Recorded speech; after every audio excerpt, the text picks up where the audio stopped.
অবশেষে সমস্ত বাধা পেরিয়ে নীল মেঘের মাথায় সিঁদুর পরিয়ে দিল। ময়ূরীর কোনো চক্রান্তই এবার আর খাটল না। তবে কি মেঘের কপাল খুলে গেল? মেঘ নীলের সঙ্গে অনেক সুখী হয়ে তার জীবনটা কাটাতে পারবে। মেঘের বাবা অনেক খুশি হয়ে যায়।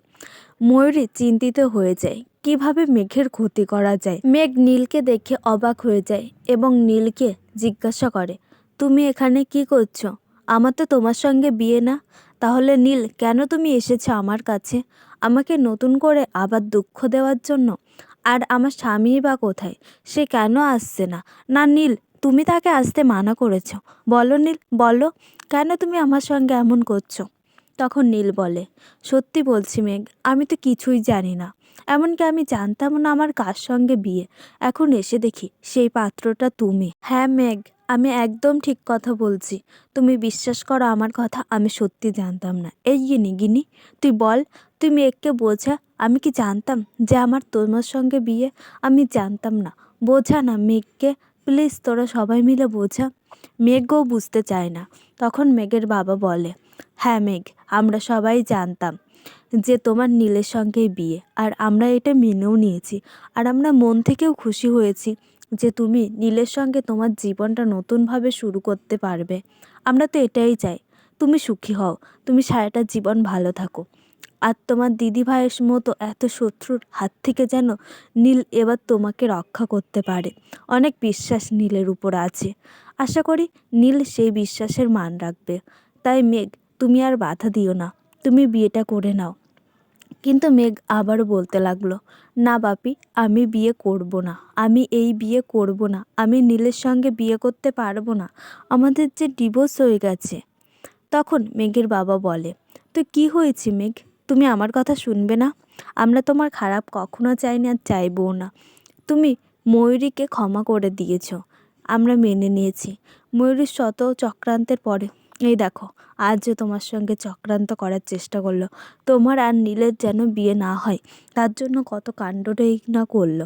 অবশেষে দেখো, পাগলের মতো উন্মাদ হয়ে ঘরের মধ্যে চিৎকার করা, জিনিস ফেলা, এই কাজগুলো করতে লাগছে। কিন্তু আমরা তাকে সান্ত্বনা দিতে যাইনি, কারণ আমরা এখানে গুরুত্বপূর্ণ এটা মনে করেছি যে তোমার সঙ্গে নীলের বিয়েটাকেই।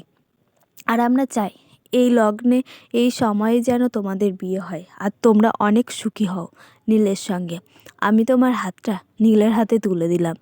কথাটা বলার পরে মেঘের বাবা মেঘের হাতটা নিয়ে নীলের হাতে তুলে দেয় এবং নীলকে বলে, এবার আমার মেয়েটাকে যত্ন করে রেখো বাবা, তোমার হাতে তুলে দিলাম। আমার মেঘের জীবনে যেন আর কোনো কষ্ট না আসে, তুমি দেখে রেখো বাবা। তখন নীল বলে, আঙ্কেল, আপনি চিন্তা করবেন না, আমি আর মেঘকে কোনো কষ্ট দেব না। মেঘকে আমি অনেক ভালো রাখবো এবং সবার থেকে অনেক দূরে নিয়ে যাব, বিশেষ করে ওই ময়ূরীর থেকে, যেন মেঘের আর কোনো ক্ষতি করতে না পেরে। মেঘকে আমি পেয়েছি, আমি আর হারাতে চাই না মেঘকে।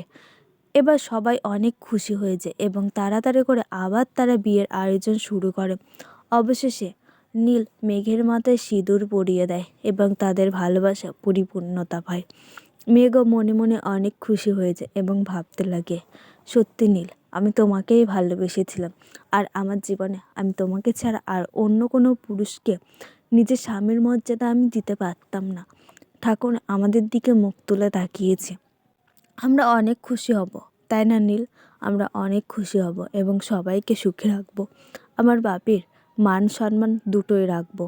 আমরা অনেক খুশি হব এবং আমার দিভাইয়ের এইসব চক্রান্তর হাত থেকে আমরা নিজেদেরকে বাঁচিয়ে রাখবো। এরপরে গিনি বলতে লাগে, আরে দা ভাই, এই যে তুই বললি তুই বিয়ে করবি না, আর এখন তাড়াতাড়ি করে তুই মেঘের মাথায় সিঁদুর পরিয়ে দিচ্ছিলি। আচ্ছা বল, সারপ্রাইজটা কেমন লাগলো? ভালো লাগেনি? আচ্ছা মেঘ বৌদি ভাই, আমাদের নতুন বৌদি, কি কেমন লাগছে আমার দা ভাইকে পেয়ে? মনে হচ্ছে আমাদেরকে ভুলেই গেছো। আমরা যে এত কাণ্ড করে তোমাদের বিয়েটা দিলাম।